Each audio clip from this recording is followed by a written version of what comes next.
Coming up on this week's Towncast, Pembroke will be talking about the weather because we're Welsh, but it's been a bit of a crazy week. We'll be talking about Henry VII because we're from Pembroke and so is he. And we'll be talking about how we can maximise his notoriety going forward. All that, whole load more on this week's Pembroke Towncast.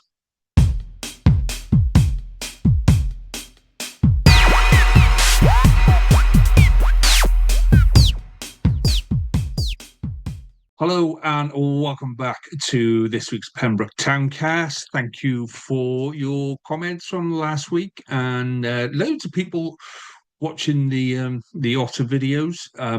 Now we're going to talk a lot about the weather on this week's show, but if you've seen some of it's not just me sharing photos of otters, and with the weather at the minute. They look quite full because when they come out, they obviously give themselves a shake and that kind of like fluffs up their fur, but then they get absolutely soaked again, and they look really really funny when they're walking around the side of the mill pond. So there's a couple of hints and tips if you are a bit of an otter fan. Um, Afternoon time seems to be the best time to see them, kind of somewhere between, I don't know, 12 and 2-ish. That's not a rule, but that's when they seem to be around most. You see them on all sides of the road. You'll see them on the mill pond. You'll see them on Castle Pond. You'll see them playing on the slipway off Castle Pond. So you might have seen on Paddle West's post. So we spoke to Paddle West a couple of weeks ago about their regeneration project, which is starting, which is fantastic, and you can see that stuff's starting to happen there. But the otters just walking up the slipway and having a little nose next to one of the biggest building sites in Pembrokeshire at the minute. One of the most technically challenging sites, and this little otter's trying to get through the door, and then he's I can't get in there, so he goes and has a look at the building site where Paddle West are going to do their stuff. So really really good stuff, great to see them around. But if you are a fan, yeah, go and take, by all means share them to our Facebook page, because I love sharing the otters. They're a great thing to see and watch. Okay, let's we're going to have a look at some events and what have you, and then we're going to talk about storms, the weathers, all of those kind of things. So I'll say this again at the end of the event, but we're going to do bits of like specialist bits like we did with Halloween and half term. So I want to do one for Christmas fairs next week. So if you've got any Christmas fairs that you see posted or advertised on Facebook, local or further afield, if they're driving distance and or if they're good, tag us in those, or any markets, fairs, anything that's Christmassy like that. And then we're going to do one probably in a couple of weeks' time on either parties or Christmas meals, somewhere to go with your mates, somewhere to go with a family before Christmas, and those kind of things. So let us crack on and do some events. Okie dokie. So the first one's not really an event, but it's something that we should all be aware of. Okay. So if you go on to, these are all Facebook posts, by the way, this is all scanned off Facebook this week and just copied and pasted onto my page. So don't try and click on this link because it won't work. If you go to the Argyll Medical Group Facebook page, and on there you will see, so this is from 31st of October, so you might have to track back a little bit. You will see the patient satisfaction questionnaire 2526. I seriously urge you to complete that form, because it's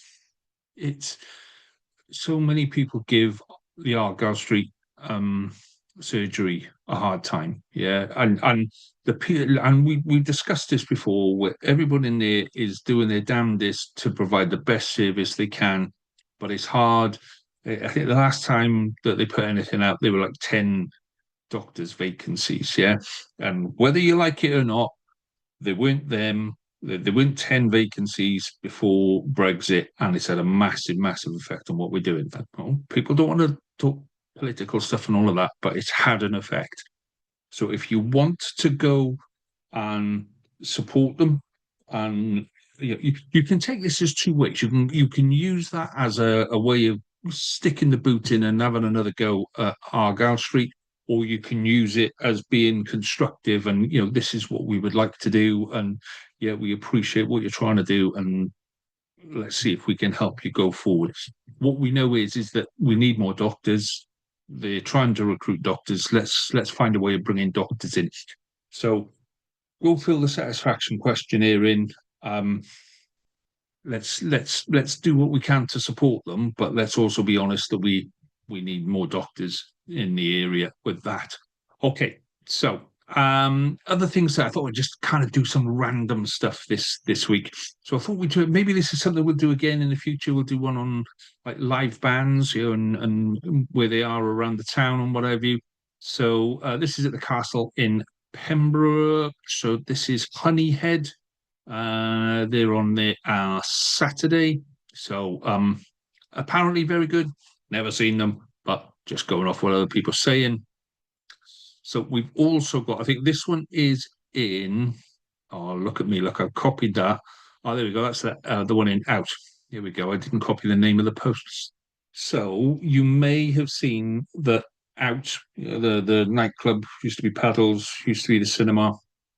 So the top kind of bit of it is now more of a games room, sport bar kind of feel to it. So starting on Friday the 7th, 7 p.m., £10 per person, pool competition, basically an evening of pool competitions. First to win 4 frames, blah, blah, blah. You can message them there. Um, yeah, it's just great to see. Message for your socials to enter. There we go. So if you're particularly good, they will give you a bit of a handicap. How? I don't know. Maybe they kick you in the nuts before you start playing. I don't know. But it's good to see stuff like this. It's innovative, so it would be good to see people supporting that as well. So again, these are little bits I've clipped. So Jewslick Farm in Lampfee are starting their winter barbecues. So again, haven't been to one, but been told that they're very, very good. So the first one is on Saturday, 22nd of November. I'm booked up. But if anyone wants to go and see what's going on and send us a review, that would be cracking. We'll add that into our where to go and eat in the future. But again, comes highly recommended. This is one for businesses. So what I haven't got on here is the Monday Entrepreneur is back at the Innovation Centre.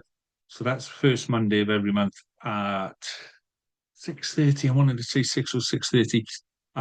We'll share that on our socials anyway. But if you're a local business and you're looking for ways of improving, then you've got the Innovation Centre and you've got this from Pembrokeshire Coast, so National Park, basically.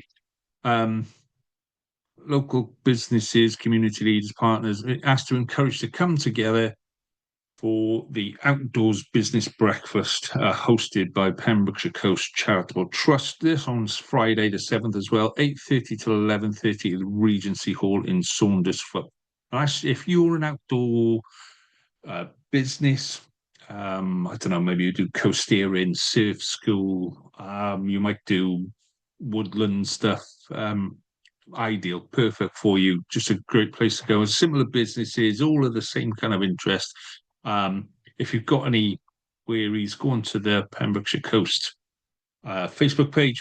You'll be able to find out a bit more there as well. While I'm thinking of it, before I get to the bit about Remembrance Days, while I'm thinking of it, we've also still got, and I said I'll keep banging on about this until it's done and dusted. Again, up at the Innovation Centre, we have got the cybersecurity workshops. If you are a business or if you know someone who is in business, please, please, please go to one of those courses because it will save you a whole load of cash.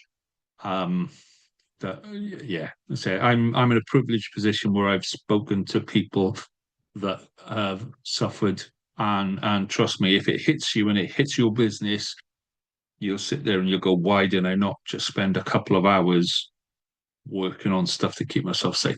So enough of me banging on about that one. So Remembrance Sunday also this Sunday as well. So there is a service at Monkton Priory's Church on Friday the 7th, 6:30 for 7 p.m. start, entrance of £5. Now there's also the council have put out a message today. So obviously there's the parade on Sunday morning, and then there's a service before the parade at St Mary's. So service at St Mary's, parade through the street. Check out the town council website on that, because I saw it, I didn't write it down, and I'd already done all of this. So yeah. Other things going on this week. So Cuppa with a Copper. So this one is down in the docks. So down in Pembroke Dock Town Council offices. This is on. Oh, that was last week. Oh, I thought this was the one going forward. Ignore that one. Ignore that one. This does happen a lot. So if you go to the Pembroke and Pembroke Dock Police Facebook page, they are doing loads of stuff now around community engagement.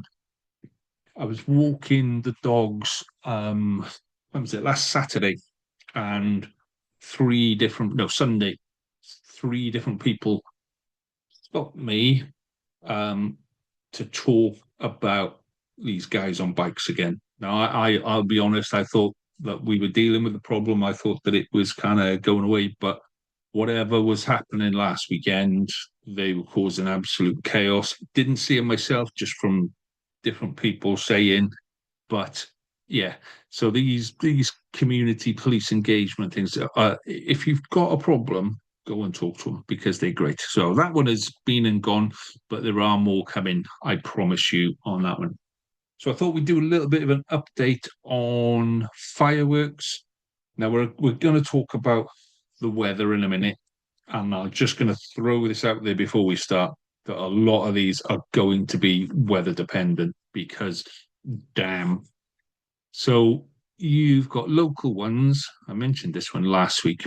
So beyond Wednesday the 5th will be at St. Florence. That one is really, really well signposted as you drive into St. Florence. So you head out towards Tenby, and then before you get to Manor House, you swing a right.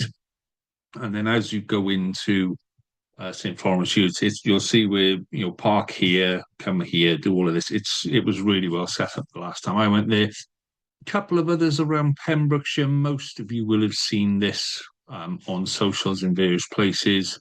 And then there's one that you might be interested in at Tenby United Rugby Club on Friday the 7th, or also on Friday the 7th at Hook Sports and Social. Both of those are close enough for us to get to. I think there's one on Sunday somewhere as well. Might be one on Saturday and Sunday, but I might be dreaming on that one.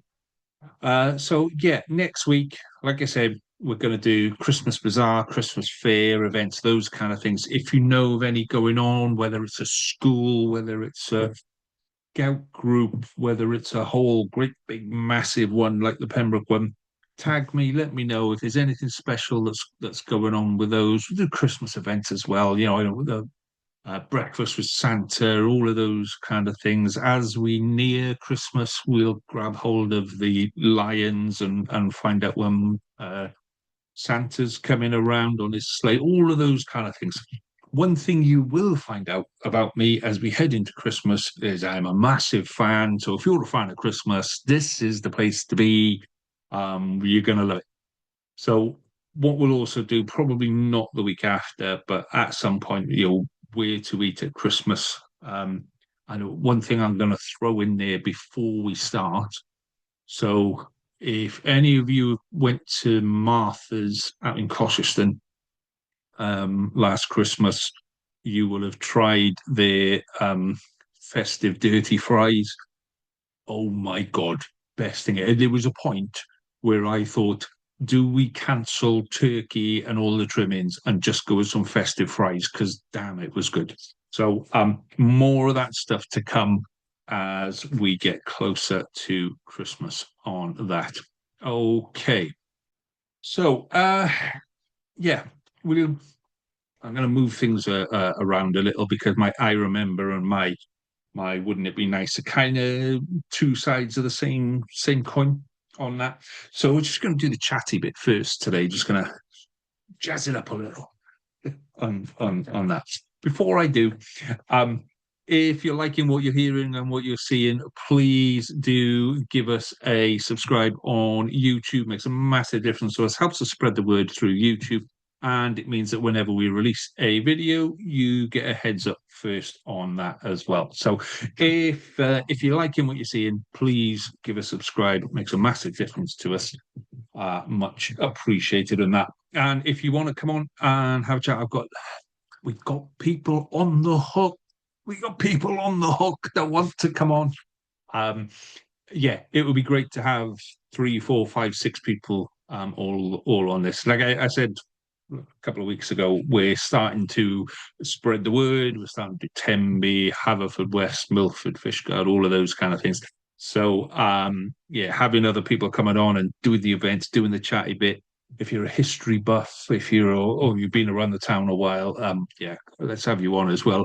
If you're young and you want to, you know, let's do this for the future and you want to look after the wouldn't it be nice, then yeah, let's have you on as well. You can message me on I love Towncast at gmail.com, or you can just message us on any of our socials. That will be tickety boo. Thank you very much on that. Okay, let's do the chatty bit.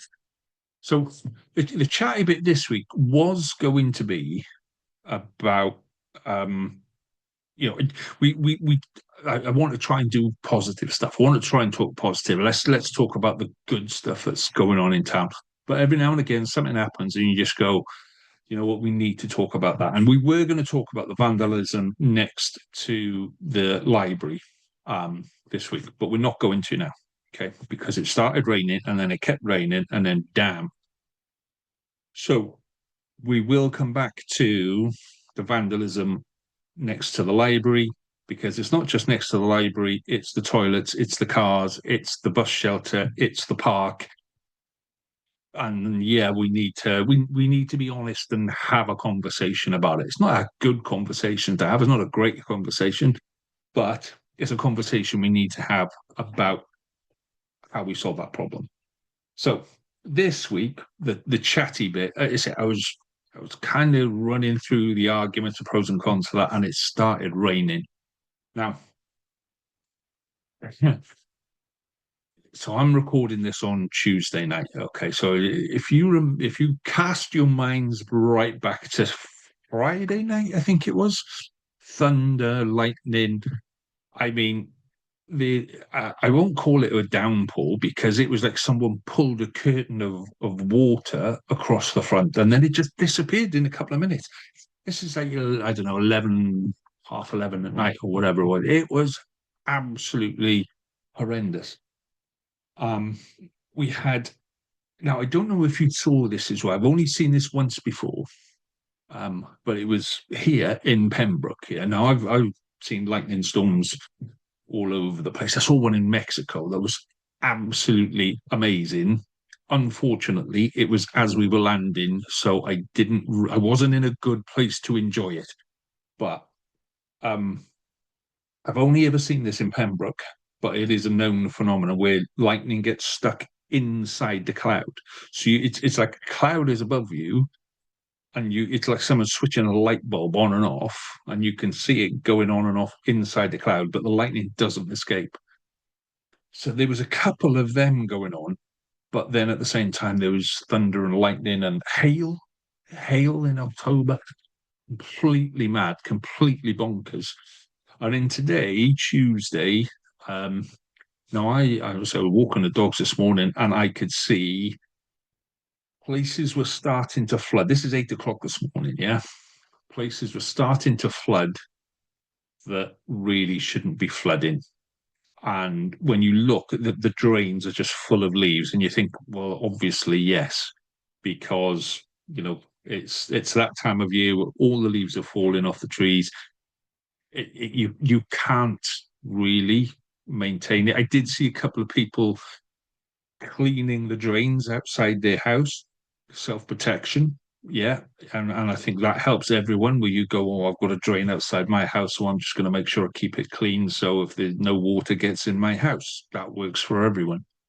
Um, but yeah, there were a couple where people obviously either hadn't cottoned on, hadn't seen what was happening, or just weren't capable of clearing those drains. And with the amount of rain, and this is 8 o'clock in the morning, so we've had a whole day of rain since then, and you could see this problem building. Now, when I talk about problems building, so I have walked around our town with the dogs, with the kids for the last 20 years. Okay. And in all honesty, a pretty similar path most days, whether it's the kids or the dogs or just on my own or with my wife or whatever. So when you walk across the commons, particularly, and there's one bit across the commons where if you walk across the grass, if you go from Foundry House, if you walk in towards Foundry House is probably the best way to describe it from the crossover point. So if you're coming from the top half of the commons, you've walked past the carvery and the play area. So you walk through there, you cross over the road, and then you walk onto the grass. So you walk up to the back of the Foundry House, and then you walk down the other side of the Foundry House to Grove. Okay, that area is a really, really good gauge about how much water is around Pembroke. And I say that because through summer, and we all know how dry it was through summer, that area did not dry out. Now, normally, most years, that area goes rock solid. It's like walking on concrete as you go across there, and that's in a normal summer where you get a bit of rain and it drains very quickly. So it does drain into the little stream. Stream takes it out into Castle Pond. Castle Pond releases it into the sea. Blah blah blah blah blah. Like this year in particular, I was every day you can feel it underfoot. You can and there was always a little bit of give in that area. So I was kind of a little bit worried right back kind of when did it break? First weekend in September was when it started raining. Okay, that was the first set of rain since July, I think it was. So in that period, you would expect that area to dry out, and it hadn't. So now you've got this really weird setup where the first bit is that they're still doing work on the barrier. So I haven't seen that barrier move since they did the um, servicing work on it. So they've taken there was obviously a problem with a footbridge. If you walked across that footbridge, you knew how kind of noisy and there's lots of bits that would kind of move in. It wasn't unsafe, but it could have been safer. So that hasn't come back. And I haven't seen that barrier move since they started doing the work on it. Now, that work should have been finished by now. If that work, again, started first week of September, 8 weeks. So that should have been finished at the end of October. It's not. That footbridge is not back on there, and I haven't seen that barrier move. And what's happening, as I see it, is you've seen Castle Pond get higher and higher and higher and higher over the last couple of days. When I walked this morning, the stream down the side of the commons was ready to burst and it was flowing. But we haven't cleared out that stream. And half of that stream is just full of plants, which normally at this time of the year, somebody's been along, scraped all of those out, made it a little bit deeper, taken a lot of the growth out, so that water flows down there nice and quick. But as it starts to grow back, it absorbs some of the water, blah, blah, blah. That hasn't happened. And I don't know if that's part of the problem or a symptom of the problem. Maybe they have cleared it out and it's just all grown back really quickly because it was so dry. I don't know. But I said that was fit to burst at 8 o'clock this morning. Then we get the deluge this afternoon. And Pembroke isn't set up for it. Pembroke isn't ready. Pembroke can't cope with heavy downpours. You look where Pembroke is, it's kind of sits in a valley with a little hump in the middle, and the hump is where Main Street is. So everything rolls off Main Street and goes out to the sides, and everyone else is pretty much either in the valley or on the side of the valley. So you look at that and you think, yeah, oh dear. Um, at some point, the river that is blocked off now and became the moat. But that river went all of the commons was essentially a floodplain. This is way back when. I have seen. Oh, so Goose's Lane used to be the route down to the river, and it's called Goose's Lane because that's where people used to drive their geese down to take them for a drink, things like that. So yeah, Pembroke isn't set up to be particularly resilient to the weather. And you have to look at that and think, how how do we how do we sort this out? It is, you know, let's forget about the money for a minute because if we focus on the money, you just go, oh, we're not going to get that much investment. It's a massive project. It's drainage, it's pumps, it's putting blockage systems further upstream to prevent stuff coming down. It's putting a rapid release going out of Mill Pond and out of Castle Pond. And you think, right, then you look at the traffic. I mean, just look at the traffic around Pembroke. The bit that confuses me with the traffic now, right, is when we had roadworks before the summer and people had to sit and wait in traffic and they absolute hell to pay. Oh, why am I? You were adding hours to my weekly and my daily route to work and all of this kind of rubbish. And it was 5, 10 minutes because I timed it. Now people will sit in traffic for half an hour every night for no other reason than there's lots of traffic there. Okay. So if we want to deal with traffic, then we have to think very differently. So tonight, when Well Hill was blocked, I think that's a third or fourth, and and the bottom of Well Hill never used to block. Used to block outside the school. That used to flood, but it was drivable. And now bottom of Well Hill, for whatever reason, I don't know why. It's probably to do with the stream that comes in, which maybe too much of it is there and not enough of it is coming through. I don't know. I'm not pretending to be an expert. I'm just telling you what I see. Maybe whatever that issue was. Anyway, that jammed up really quickly, and straight away, Holyland Road gets jammed, Main Street gets jammed, Lamphy Road gets jammed, and everywhere starts struggling. And mainly because of Valero, let's be honest, yeah, mainly because of Valero and Power Station. People got to get back and forth to work. If they could do it at a reasonable speed instead of doing 45 and a 20, if you could just do 20 and a 20, have a little bit of patience, I wouldn't have a problem with it. But when you get to that situation where it jammed up so quickly, then yeah, you have to look at how do we manage the traffic going forward. So I do have an idea. Okay, I said this way back at the start. There'll always be a solution.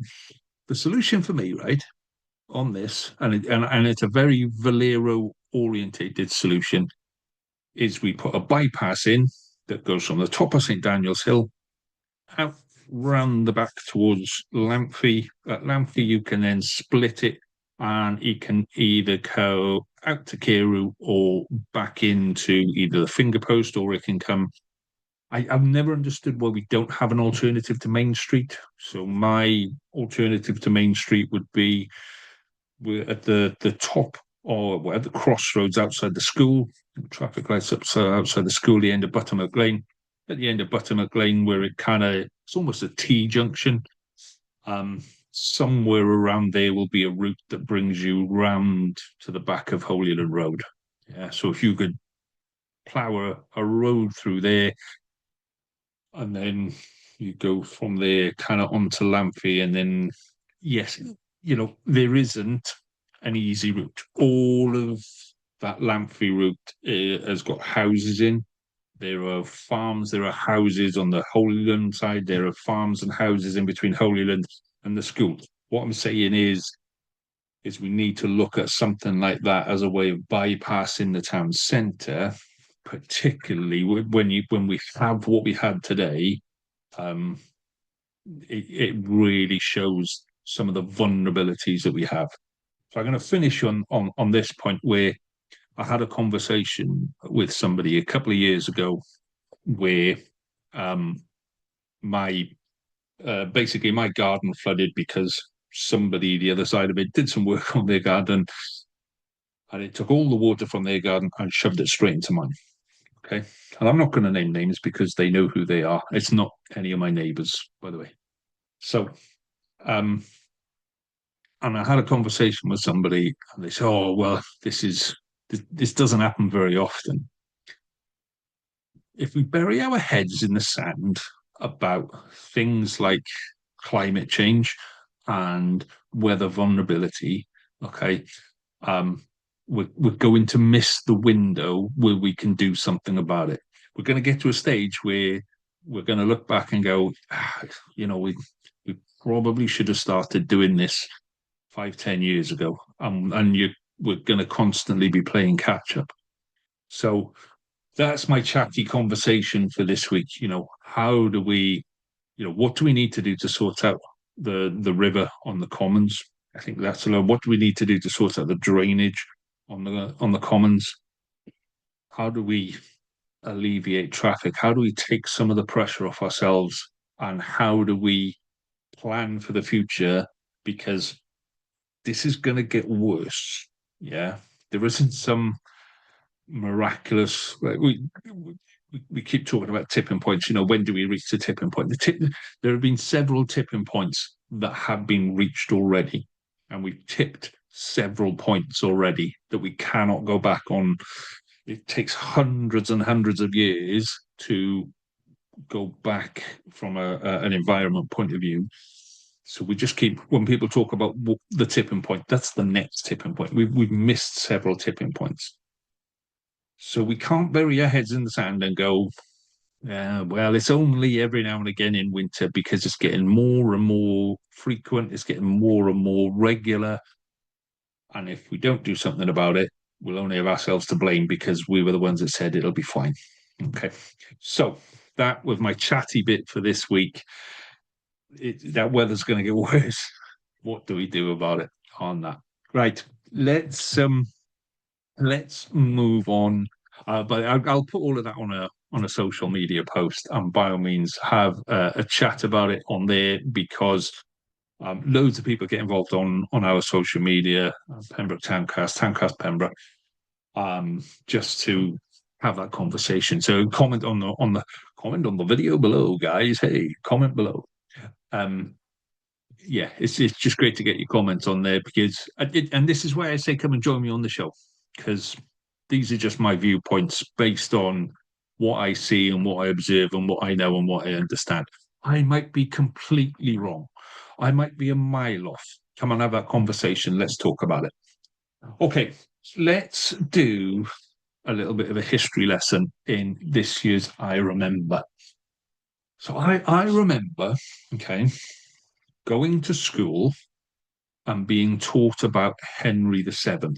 Now, I'm going to talk about Henry VII and things like that. Okay, I don't remember Henry VII. I remember being taught about Henry VII. Okay, I am not that old. Um, some of you might remember. Now, I think I was in junior school when this happened, and there was a big concert uh, um, at the castle. Must have been celebrating birth 200 or 400 years. Actually, if he was born in 1485, that could have been 1985. No, it must have been June. Anyway, we had to carry these big banners around, and like everybody had a bit and somewhere to stand, and then we all came and stood next to each other and made this massive Welsh flag. I think I was number like 12. I don't know why. I think it's stuck in my head because my birthday's in December and I had number 12 and I went, oh, that's quite cool.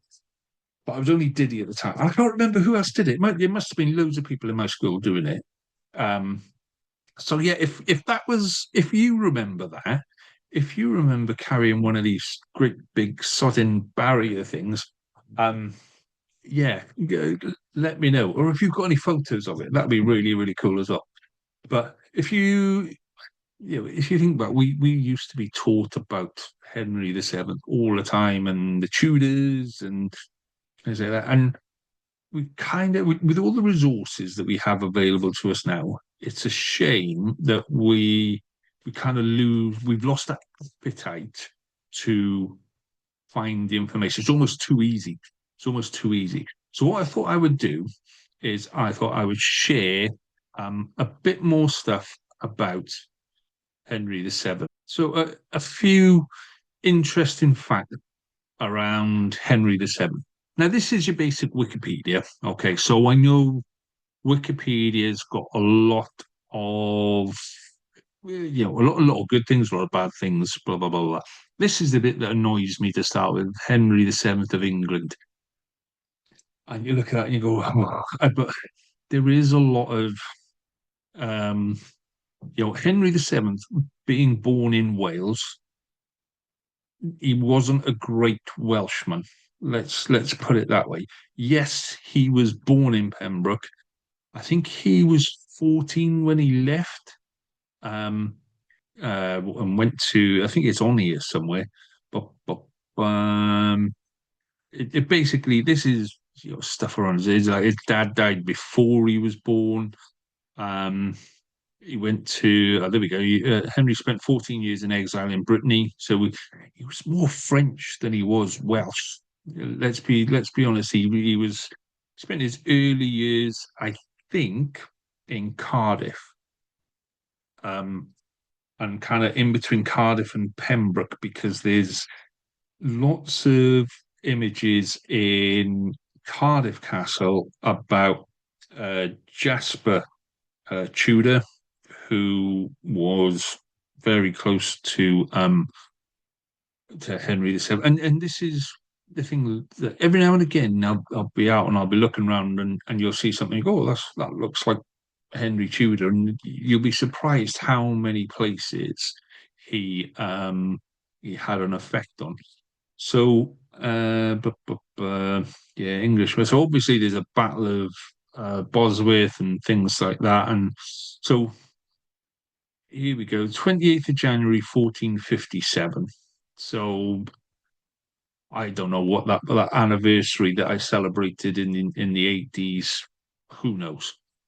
Um, but 28th of January, keep that in mind because that is my wouldn't it be nice going forward. So if you read down all of these things, this is the bit that really I don't know about you, but this Little England Beyond Wales, excuse my French, cover your kids' ears. That pisses me off something chronic. I'm born and bred Welsh. I've lived all my life in Pembrokeshire. Um, it really irritates me when it gets called that because it just isn't true anymore. It's not. It's not relevant. Anyway, let's park that one for now. So there's loads of stuff on here about Tudor family coming from Anglesey and kind of migrating down to Pembroke. What it doesn't explain is why he was born in Pembroke. So, we are pretty much at the end of the line for most things.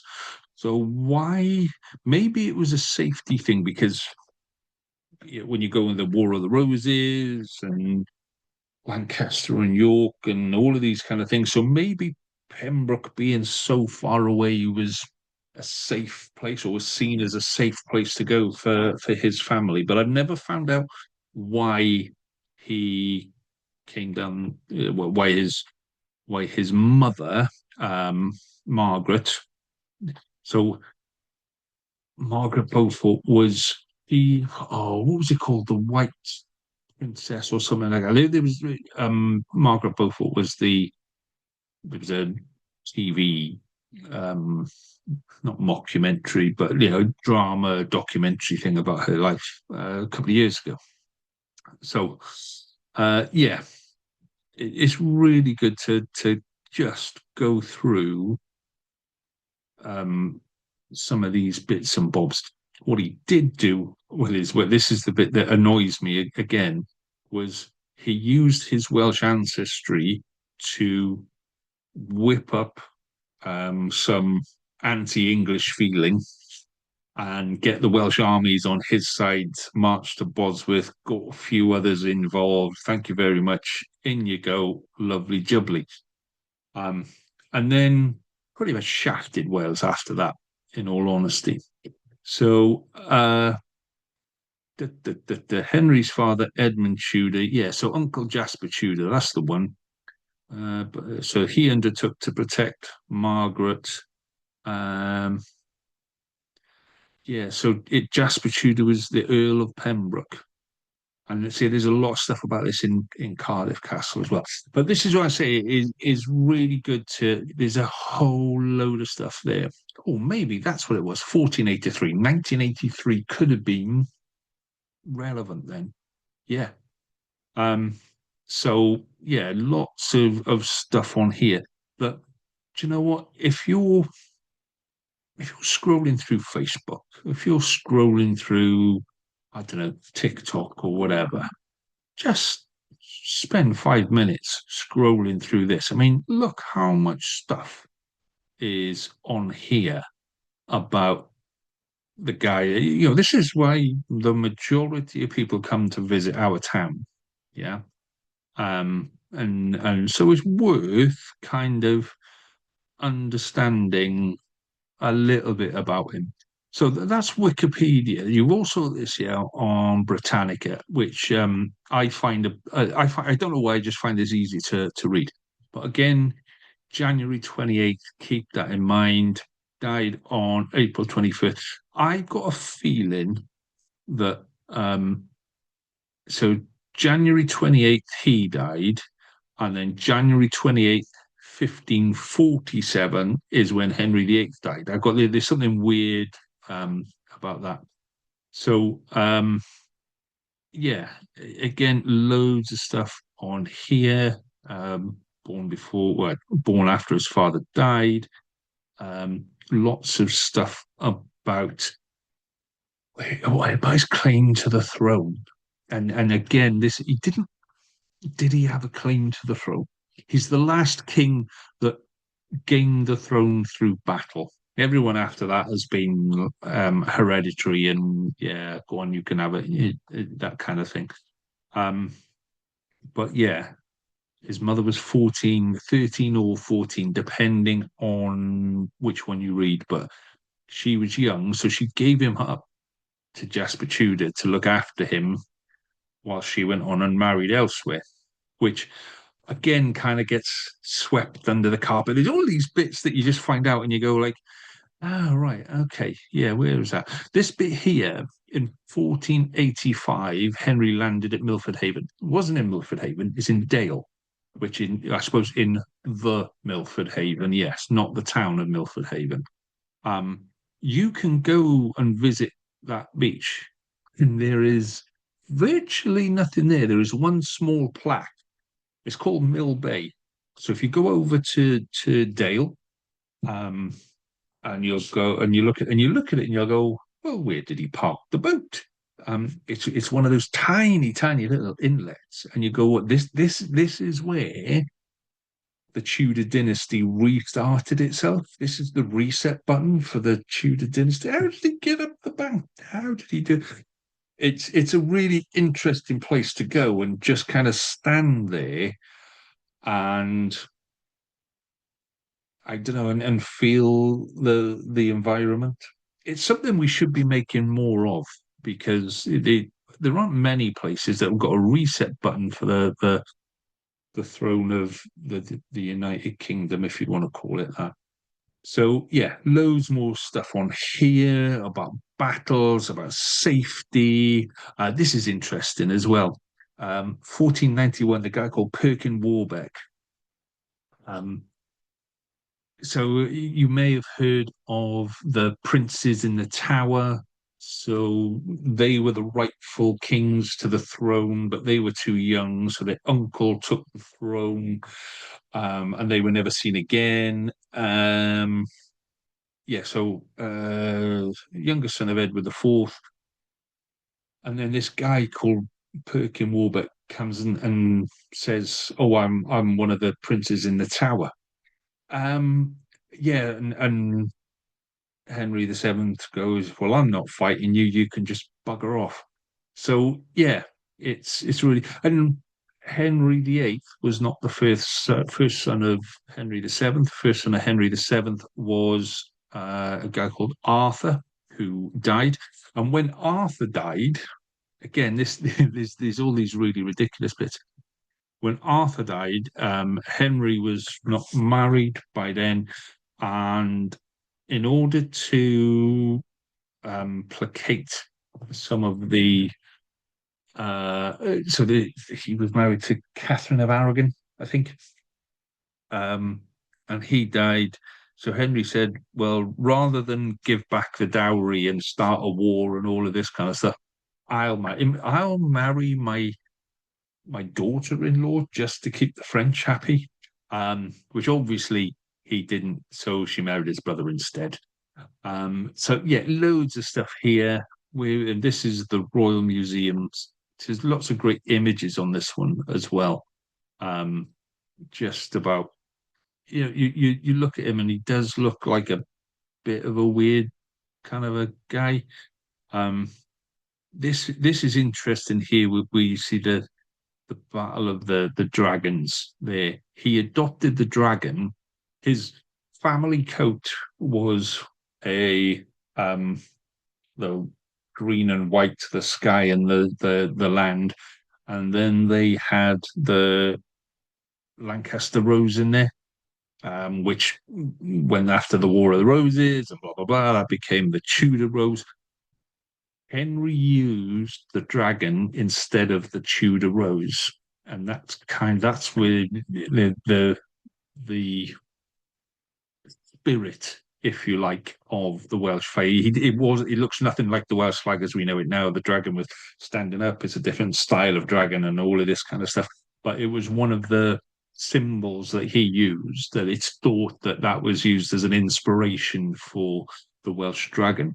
So yeah, lots of interesting stuff. And I just thought, this is our history, our culture, our heritage.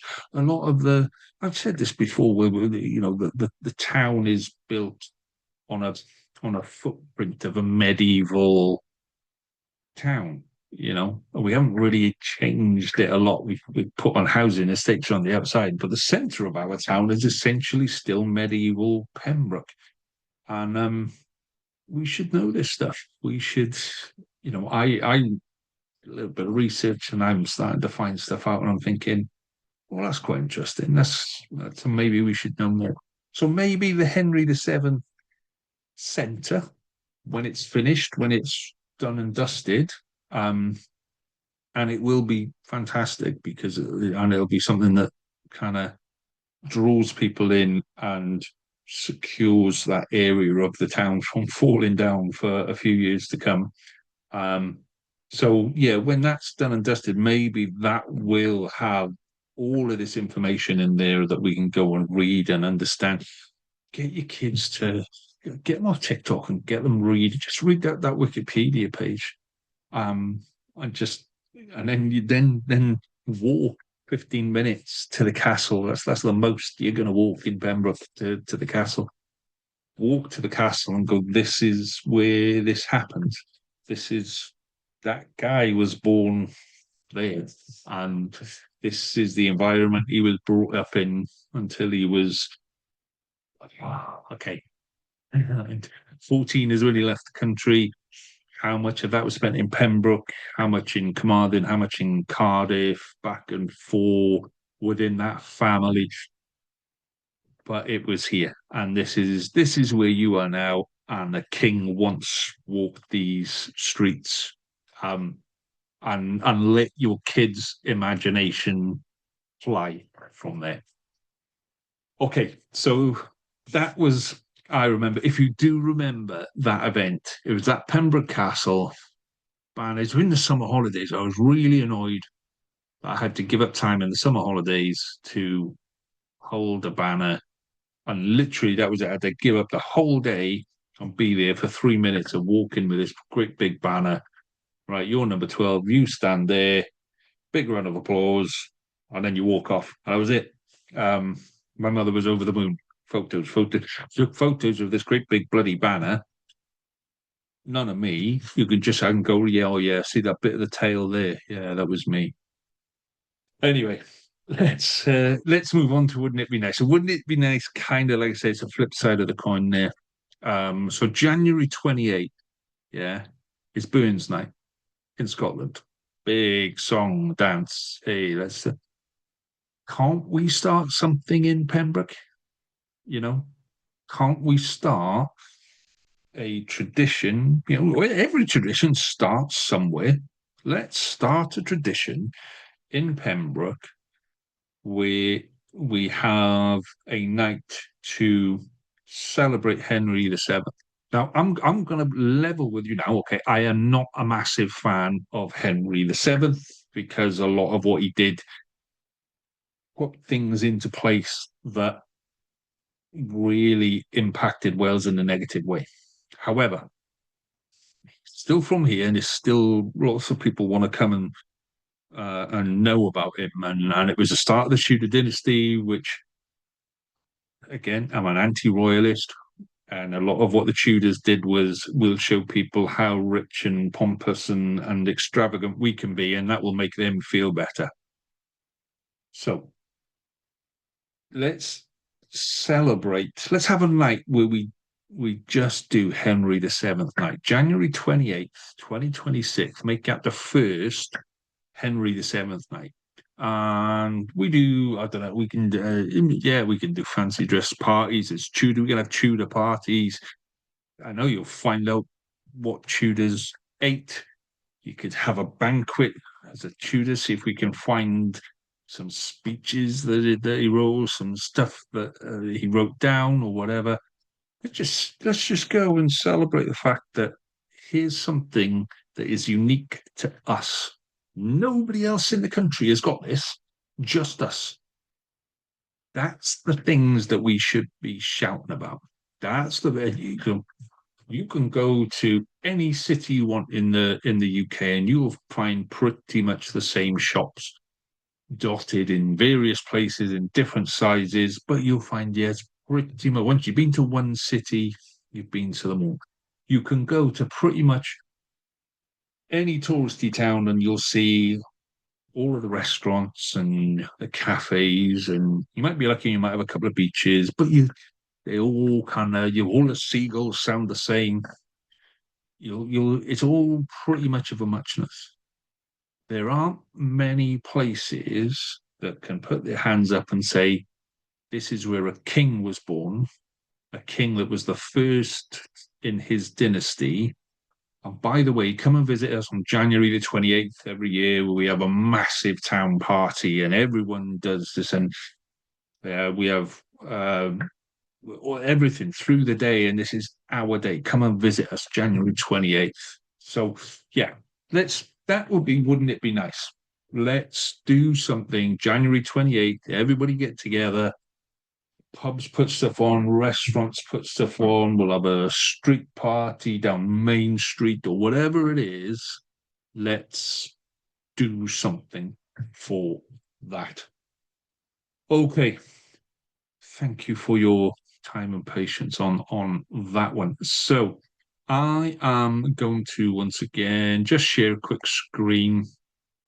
Okay, let's finish off with a few sports scores from the weekend then, and a few fixtures going forward. So we were back in league action for rugby last week. Pembroke had a really nice win away in Llanybother, which we kind of expected. Llanybother struggling at the bottom of the table, but you've now got this interesting bit at the top here with Quins and Pembroke.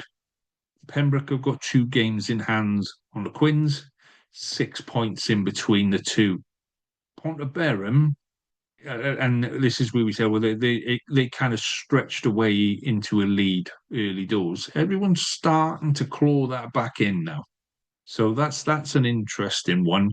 Um, Fixtures coming up this weekend. Then, so this is 8th of November.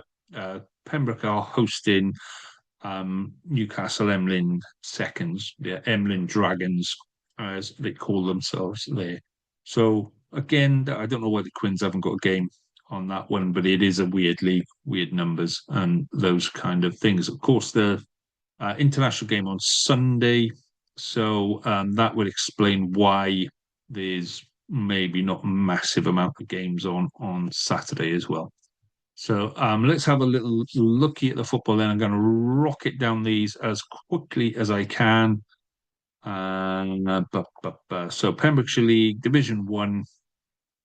So results from 1st of November. So there weren't many games over last weekend. So Carew and Penna Robbins drew 1-1. Nothing else really there for us on that.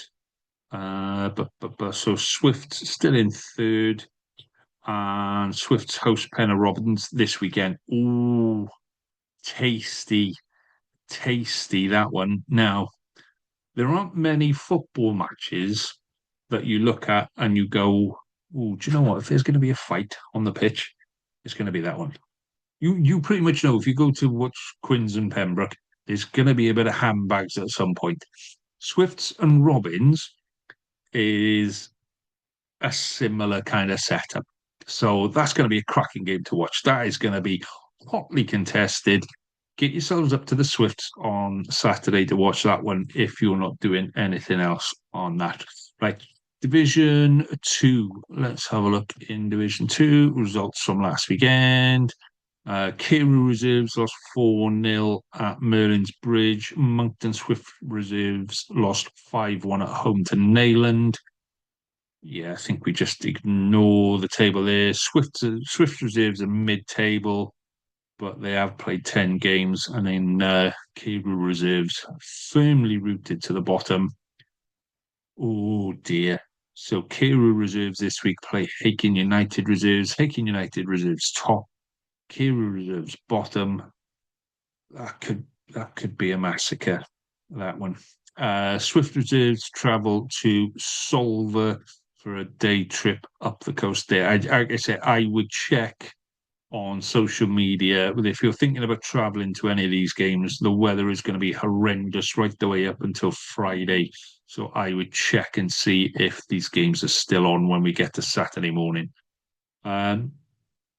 Division 3, then no real results there. The Penna Robbins seconds lost 5-1 at Carbiston, if that's something that might interest you. Loreni are still in third there. Yeah, nothing really going there. So Loreni play Camrose Reserves away this weekend. Okay, let's drop into Division 4. This is where we've got a bit more interest in Division 4. So Angle beat Milford United Reserves 3-1 at home. That's a good win for Angle at home. Manabee United, if you want to stretch that far, they lost 5-1 at home to Fishguard. And Hundleton, I don't know what it is about Hundleton this year. 6-6 against Neyland Reserves.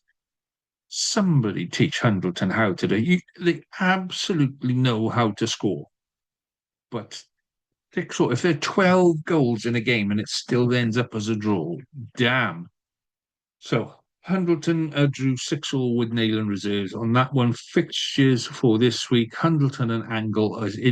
somebody's planned this. Somebody has planned this. That's another massive local derby on that. So yeah, well worth a trip to see Hundleton and Angle. St Florence travel to Milford United reserves, and Manorbeer host Johnston seconds on that. Division 5 then. Let's have a look in Division 5. Any results from last weekend that affect teams from our Loreni reserves? Lost 5-1 at Pembroke Borough reserves. I think that's pretty much it in terms of results. Fixtures for this week. So Loreni reserves host Milford United thirds. And yeah, that's pretty much it for us off there. Okay.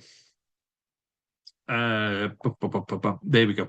So, thank you for your time again this week. So next week we will be doing the Christmas events, the Christmas markets, and things like that. Please do tag us in anything or share with us, or just let us know because it saves a lot of time. In all honesty, but if you've got an event going on that you want us to shout about, the more exposure you get, the better. Yeah, do please let us know. And yeah, other than that, if you want to come on, give us a shout. It'd be great. Be great to have you on board.